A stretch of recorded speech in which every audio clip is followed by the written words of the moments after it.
western Chase County, central Marion County, until 6:30 p.m. At 5:28 p.m., a severe thunderstorm was located near Hillsborough, moving northeast at 30 miles per hour.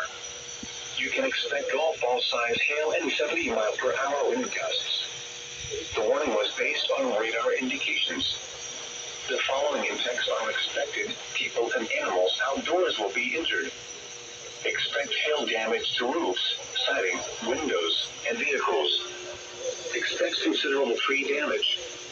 Wind damage is also likely to mobile homes, roofs, and outbuildings. Locations impacted include Hillsborough, Marion, Florence, Lincolnville, Ramona, Tampa, Lost Springs, Elmdale, Cedar Point, Heimer, Pilsen, and Marion Lake.